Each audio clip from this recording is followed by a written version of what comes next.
Hello and welcome to the Perception Podcast, where we just see things a little bit differently. I'm Dan, your host. As you may have been able to tell from the title, this is our first proper episode, and it'd be fair to say that I'm fully bricking it. But that's what a lot of this podcast is going to be about. I get anxious all the time, and what I usually do to try and ignore it is to just do nothing. I sit back down in my chair and go down 4-hour-long YouTube loopholes until I can't hold my eyes open for any longer, and I pretty much pass out on my way to bed. But that is also why I force myself to actually sit down and make something that I previously knew nothing about: podcasting.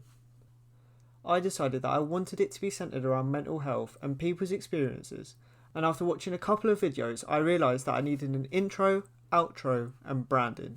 I managed to secure a graphic designer for the logo because I at least wanted it to look somewhat professional, which I'm fairly sure I completely overpaid. But then again, he did a decent job, so I can't really complain. I then used elements from the logo that he gave me to put a quick visual together for the intro and outro, and completely blasted my speakers, putting audio over the top. By the way, I am aware that for the outro of the last video, the audio was mega loud. I still don't know why that really happened, and I've tried to rectify that for today. But then I was all set. Made a quick script for the intro, and I was well on my way to actually acting on one of the many ideas that I have sat on my computer all day in these bloody lockdowns. And that's the topic that I thought would be best to start off the podcast with.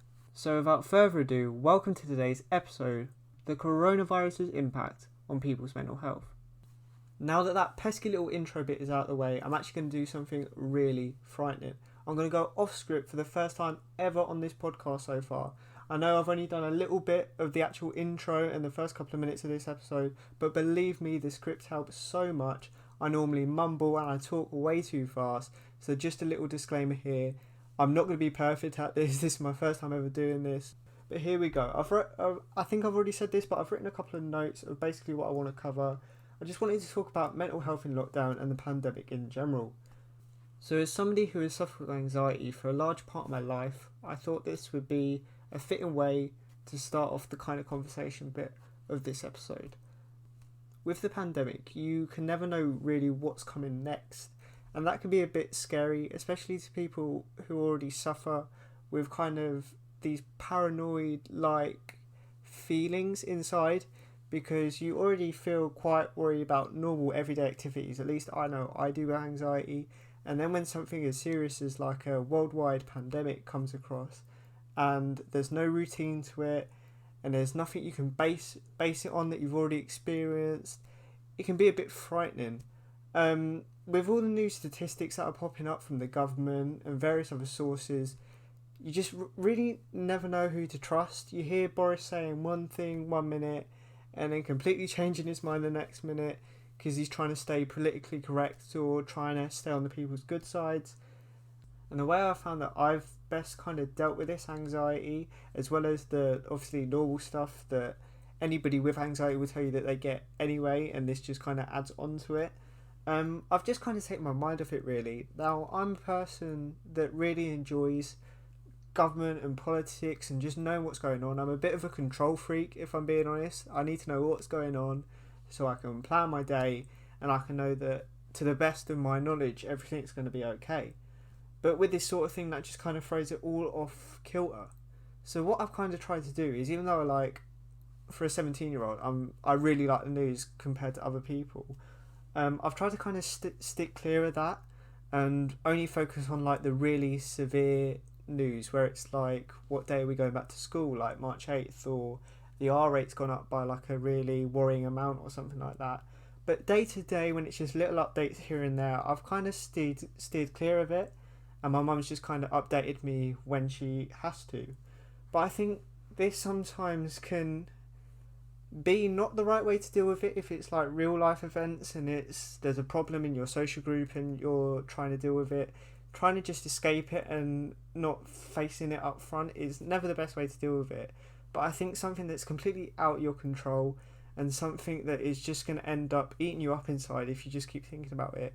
I play an Xbox, I watch YouTube videos, stuff like that.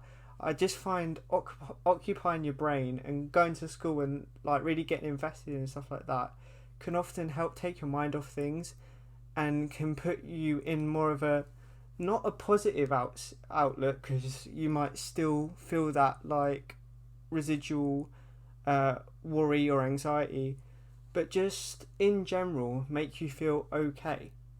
And that's a point that I really want to stress. You hear all these people, medical professionals most of the time, that never have to experience this day to day. They have the best intentions, but what I've heard a lot is everything's going to be okay. If you just do this, then this should help and stuff like that. But because everybody's different, you're never going to get a complete, yeah, I did this and I completely felt 100% better. So what I'm trying to aim to do with this is just to find ways and try and help people, and hopefully we can build a community where people talk in the comments and stuff, because obviously I'm no expert. I'm just trying to get the word out there and give a teenage boy's perspective on something. And I don't think much of that is already out there. I think that can be really unique and helpful to people. But anyway, as I said, I'm getting off topic. I just want to provide advice that would make everybody feel okay. Do you know what I mean? Be able to get on with their day and not sit there kind of like rocking backward and forward, like not knowing what's going on and just getting more and more worried, because that's not helpful to anybody. It's also going to have an impact on the people around you, because you're worried about the pandemic or maybe something else that's going on in your life, and then they worry about you, and it creates a negative atmosphere for everybody. Whereas if you just find something that you enjoy, that you can get invested in, I find that can often help with anxiety, because it can often be, and I'm not saying that it always is, but it can often be a mind over matter thing. So if you fill your brain space with other things, whether boring, whether funny, playing chess, something that takes up brain power, there'll be less room for the anxiety to kind of overwhelm you. But then again, that's just my perspective, that's my advice on the subject, and as I said a moment ago, feel free to leave a comment wherever you can, whether it's on YouTube, or I don't really know how the podcasts work, because as I said, I've just started this, but please feel free to leave comments. I would like to encourage a bit of healthy debate and advice to people, because yeah, as I said, I'm not an expert, and I'd love to hear people's different opinions, and maybe you can tell me another way that I've never heard of before that can help me like deal with my anxiety. But yeah, definitely for the first episode, before any comments have come in, I think taking up brain space and kind of being productive with something else, not even being productive, but just filling your time thinking about something else, can only be helpful. Now, moving on to a bit more of a serious topic, not trying to trivialise anxiety or anything like that, but we all know that depression can often be the result of anxiety. It can also lead to a whole bigger problem or obstacle that you have to try and get through in a day, and depression can all like seem to weigh you down. It's like a ball and chain, and you just it can suffocate you sometimes. So I think it's important to touch on this. There's not many people talking about depression because it's just such a severe thing and touchy subject, but I want to try and give my experiences with it. I'm not clinically diagnosed, but then again, I've definitely had my low periods due to a number of different aspects in my life. But again, I'm not a medical professional, so don't quote me on that, is what I'm trying to say. But I think you can often get depressed with not being able to see your family for this amount of time, and just generally not getting out of the house. I don't think people realise how much getting out of the house and even seeing people that you don't know and even can walk past and think, oh, they're wearing a funny hat. Do you know what I mean? Something like that can really just stop your mind from going absolutely insane and just overcome with all these random feelings that are coming from nowhere, but just deep thoughts. Do you know what I mean? It's why when people go for so long in suffocated environments, like tests, you see all them psychological tests that they do on people, they normally go insane because it's the same environment constantly. So I feel the main advice that I can give with this, the depression side of it, is just obviously Zoom call or video call, or even not even video call, just talking to your family and friends can often help with this. It provides that human touch or human voice even, that you can hear and think, puts your mind at rest really. You know, you're not alone, You know that there's people out there that care for you, and it just reminds you to keep on going, to get through it. And there is eventually, don't know if it's going to be this year, hopefully, I'm begging to God that it is this year, but hopefully at the end of this year there's a bit of light at the end of the tunnel. But about getting out of the house, obviously, I don't know exactly what I was saying earlier about not looking at the news. I don't know the exact guidelines on this, but I'm sure you're still allowed to go out for a daily walk, and I would encourage anybody that possibly can to go out for a daily walk. I've even got cerebral palsy, and even though it's a challenge for me, it's more rewarding actually, because even though it hurts, you kind of forget about that and you think, oh my god, like a bird's song in your ear, which seemed just pathetic before maybe and just seems so redundant, is just so much nicer because you haven't had that contact with the outside world. But yeah, as a teenager especially, that can be really helpful because the hormones that you're getting through obviously at these ages can like completely send you into swings of happiness and then complete sadness, and I just think that can really help. But if you're not able to get out of the house for a walk, if you've got like a severe disability, which I know a lot of people obviously have, I would encourage just any form of exercise. It makes you feel proud of yourself. I know myself who has problems with weight in the past. When you exercise and try and improve yourself, it can often make you feel proud, which can be hard for people to admit to themselves that you feel proud of yourself. But I find this is a great way that I can actually see pride and progress, that I'm actually productively trying to improve myself. I think that can often be a great help. Now moving on to more of like the school side of things, obviously I'm doing A-level at the moment in a sixth form, and doing that in online learning can often be really challenging, but I find that especially my sensory processing of noise can often be affected by this. Now obviously I'm currently in sixth form doing my A-levels in online school at the moment, hopefully going to go back on March the 8th, but at the moment it's still kind of, it's a bit up in the air. You never know if there's going to be a huge number spike and they're going to have to revert their plans, but at the moment I'm heading back on March the 8th, but for the next 4 weeks or so I'm still doing online learning. And for somebody who suffers from sensory processing issues with noise, this can play a huge impact in that, because it means that when people are here with me, like my mum, my little brother, it can really set me off. I can often get angry at them literally tiptoeing to the bathroom. The little clicks and stuff that you can even hear in this bit of audio would even maybe set me off, and I'd be angry because I can't focus, not with them necessarily, but just the fact that there is noise that I wasn't expecting, that means that I can't now focus on what I'm doing and what I find important in my work. As I said, this can often result in like extreme anger over basically nothing, around being around the same people constantly, and just them little noises make it so much that when I know my mum's going to work, because she works in a school as a key worker obviously, when I know that she's going to work, I actually celebrate, because I know that I'm going to be alone and I'll be able to focus, and that's my ideal environment. But obviously that's a horrible thing to have to say to your mum, or even that she can see that I keep asking when she next is going to be at work, because obviously you never want your loved ones to not want you there, and that's obviously a bit of a negative and nasty effect that like some of these mental health issues that we're talking about can have on the people around you.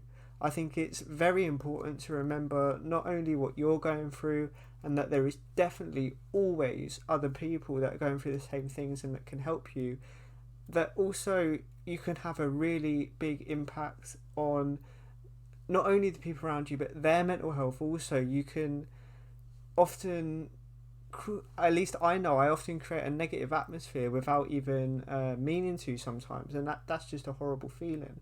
And these sensory processing issues with noise can often set me off, and as I say, it leads into anger. And the only way that I found that best deals with this is obviously shutting all the doors and like locking out all the noise. I don't know how many of you listening will have to deal with these sort of sensory issues, but hopefully there's just one that I can help with this little bit. I know that anxiety and depression are more like universally accepted and known about, but I wanted to cover everything. I think this is an important factor as well, and I think And also a great way of dealing with this is just talking, being reasonable with people, explaining where you're coming from, because obviously they're not inside your head. And obviously these sort of issues with perception and mental health can often mean it's even harder for people to understand you. And I actually rather when people don't try and understand me and just let me kind of talk to them in my own time and kind of explain what I'm going through. But yeah, I think communication can play a huge factor in this, and especially if it's with people that you love and trust, like your parents or your brother, your siblings and stuff like that. I find that if you just genuinely express to them what you're going through and see if there's any way that you can try and help, but also from your side to ensure that you're not just being selfish and narcissistic. You have to remember to try and hold up your end of the bargain. You have to be reasonable. I know that my lessons are 55 minutes long, which means I have like a 5-minute break after every single one, and I always pop in to see them to say this would be the ideal time to go to the toilet or anything like that, grab some food. Are you all okay? Like, do you need anything from me? Well, while I'm going back in there for an hour, stuff like that can just really help. It keeps the atmosphere kind of neutral and means that we're not just constantly hostile at each other, not knowing what's going on in each other's like brains, and constantly like walking on eggshells around each other. But yeah, I think sensory processing issues are often overlooked due to like some of the more, as I said, like universally recognized mental health issues. But I still think it's an important factor to kind of feed in, especially like from my perspective. Sorry, that was my phone if you heard that. Especially from my perspective as a teenager, there's not many people talking about this, and I definitely haven't heard much about people with sensory issues talking about it. So hopefully this can be helpful to at least a couple of you guys out there. But yeah, I just wanted to quickly mention that because I think it's important as well. I think the most important factor in a situation like this, though, in a lockdown, in a pandemic, is having your own space, not just for yourself, but making sure that everybody in your house has their own space to just go to if they need to chill out or calm down or kind of just let their emotions settle. I feel, especially like living in a flat, I know that it can get a bit crowded at times and a bit hot-headed, especially when you're around each other constantly.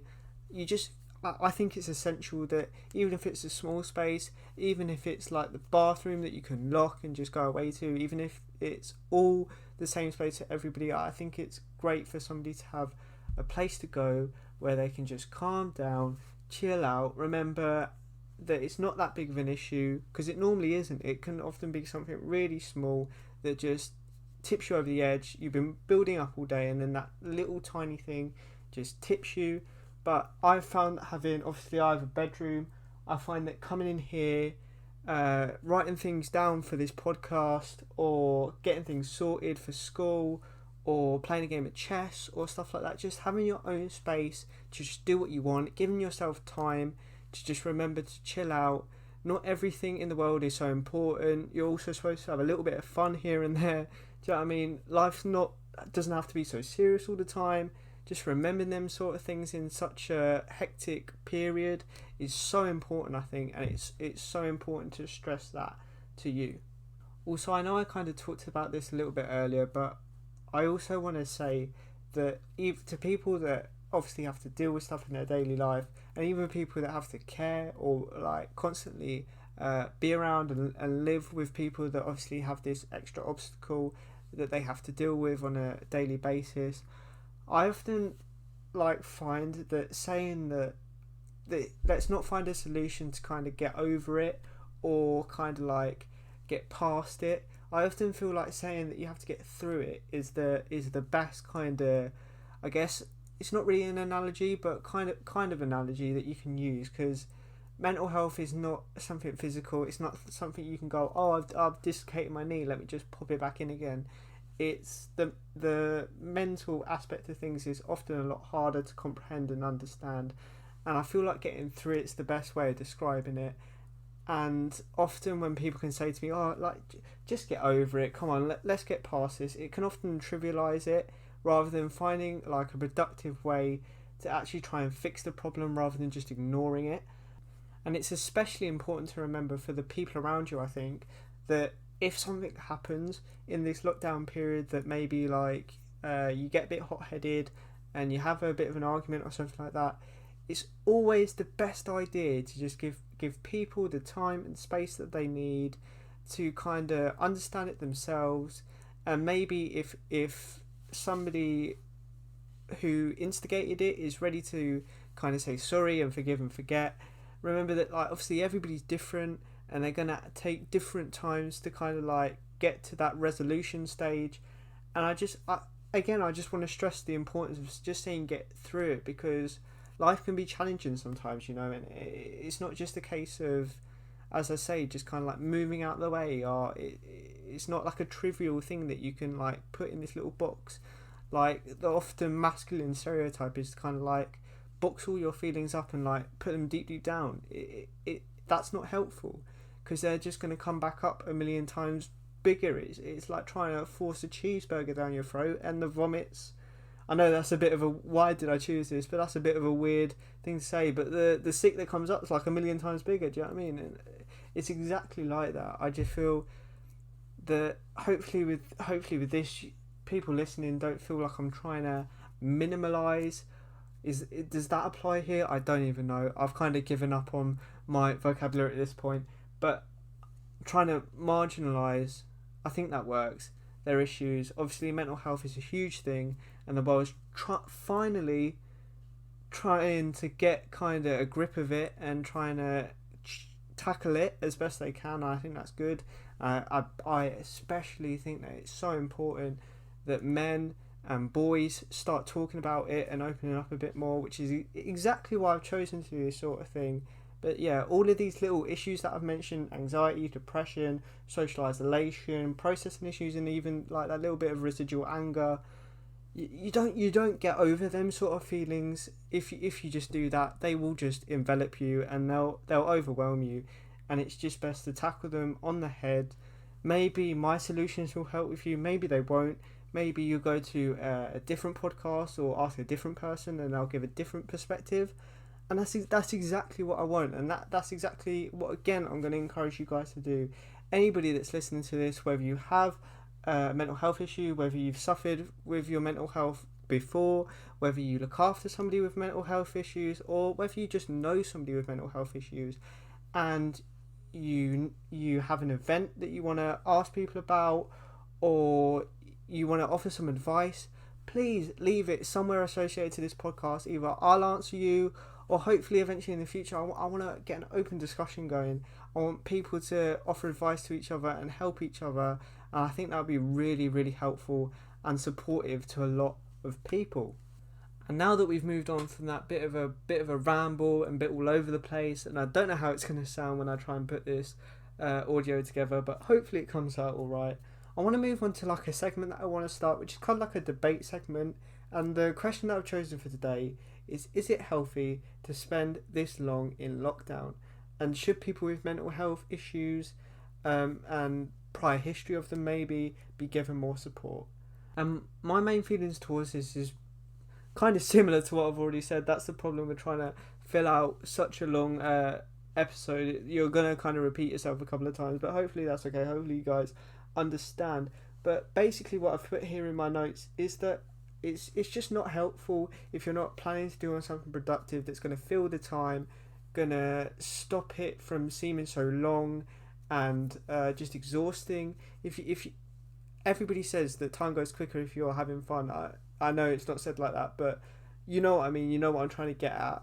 If not even if you're having fun, but if you're occupying your brain power, it will just go past so much smoother. Maybe you'll be able to learn a new skill. Like I got chess for my birthday recently, and I'm learning how to play that. And I recently won my first couple of games, so yeah, that was really an achievement to me. It was really something that I could be proud of, and it's shown that I've made progress, and I wasn't just sitting here kind of wasting this time because I can't get out of the house, just watching YouTube and not really doing anything. With saying that though, I do think that there should be more accessible information to the public, especially for those who maybe have learning disabilities or even physical disabilities, to kind of better understand what's going on at the minute. I know myself, I'm an A-level student, I got pretty good grades at GCSEs, and some of the stats that they're coming out with at the minute, I'm just like, what on earth are you going on about? Like, what the hell? It's just so confusing. to somebody who's obviously not a doctor or not like experienced in that field, I feel like there should be so much more accessible information, not dumbed down information, just accessible, that's not on the government website maybe, that doesn't seem so formal and the government's basically written to suit their agenda, as so to speak. Just maybe there should be a public place for more accessible information that I think could help people with learning disabilities or even physical disabilities, or maybe just somebody who's not as clued up as these medical professionals are, who just spat out all of this stuff hoping that you won't understand half of it and the world won't go into like mass hysteria. I don't understand how we've spent all this long time in obviously this environment of like basically purgatory. It feels like not knowing what's going on, can't really do much, and we just don't know what's going on. There's not much accessible information, and the government wonders why there's so many conspiracies and stuff like this. Not saying that I agree with any of them. Half the time it's completely opposite, but it would just be helpful if the government were more transparent and weren't constantly just trying to appease the public with every word they said, because I feel like if there was more accessible information, it'd just put a lot of people's mind at ease. But then again, using the title once more, that's just my perspective on the situation. What's yours? And that is something that, again, I'm trying to get audience participation here, like a blooming magic act on Penn and Teller Fool Us, do you know what I mean? I'm trying to get you to participate so that you feel involved, because I do want to make this a sort of community. What is your opinion on that issue? Is it healthy to spend this long in lockdown, and should people with mental health issues be given more support? I'd love to have a debate with you. I'm going to have a guest on next episode, and I'd love to get some of you guys' responses and kind of debate it with them as well, and see if my opinions may be a bit biased, because it is bound to be. Everybody's opinion's biased in one way or another.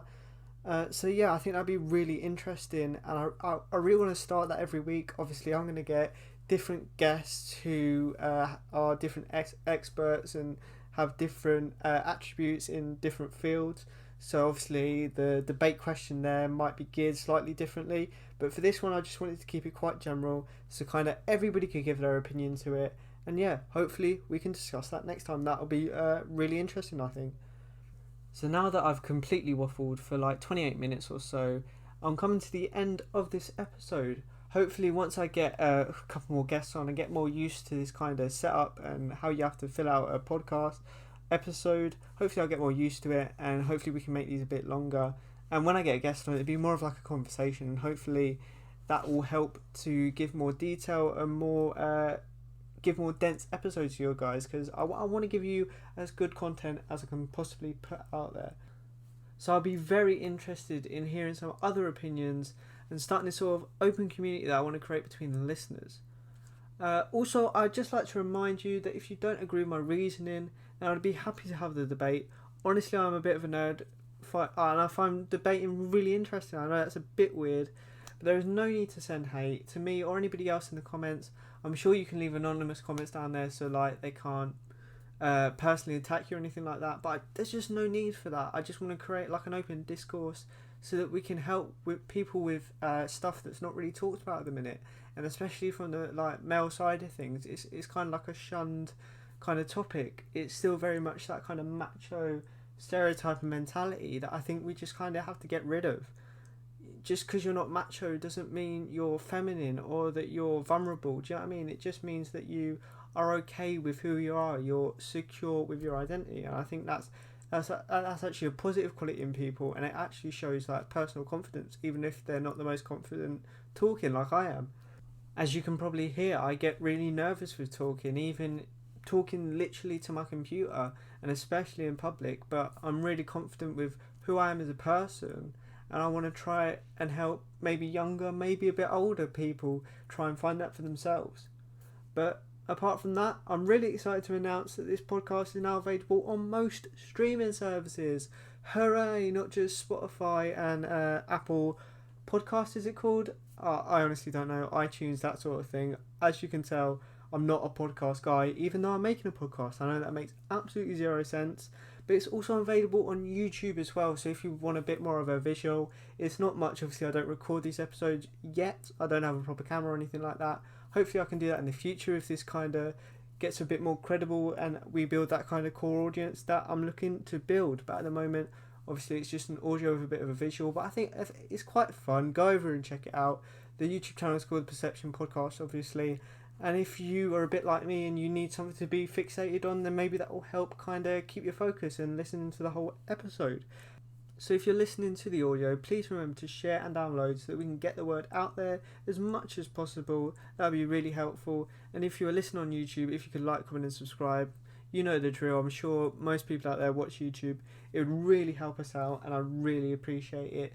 Just trying to get off the ground, I'm not famous. I'm not known as an expert in this field. I'm just starting this from scratch, and I think an organic start to this sort of podcast, trying to help people, trying to share experiences, is the best way to start. There's no agenda here. I'm just trying to, as I say, get the word out there. I'd also like to say a huge thank you to the people that have already engaged with the intro episode. I'm really excited to see where this project can go. It really means the world to me. Obviously, as I said, I'm a bit of a procrastinator and I have a really pessimistic opinion of the world. So seeing that already with the intro, which is literally 2.5 minutes long, that people were already interested and there was organic downloads and organic views, I'm just really excited and really stoked. I know I'm not like 40 years old, but I am stoked to see where this can go. Next week, I'm going to have my first guest on the podcast. Hooray! My mum and little brother. That is definitely going to be interesting. My little brother is 8 years old. He has a lot of weird opinions. He is a cool little guy. He's a bit off the rails, so we'll see where that one goes. I'm a little bit worried, as you can probably hear in my voice, but hopefully my mum will keep him a little bit in check. I think it'll be able to give a really interesting insight into what it's like to live with somebody, especially in lockdown, who struggles with their mental health, and they'll be able to rebuff my absolutely silly opinions and silly sentences. I don't know why I've said that. Silly sentences, there you go, silly phrases and stuff. They'll be able to rebuff that and kind of act as a counteract to my kind of weirdness and awkwardness. So hopefully that will be as fun as it sounds, at least to me. I hope you're looking forward to it as well. But until then, I hope you enjoyed this episode and you'll hopefully hear from me very soon. I've just noticed that I've been talking really quickly and I'm trying to slow it down now. But yeah, see you later. Bye.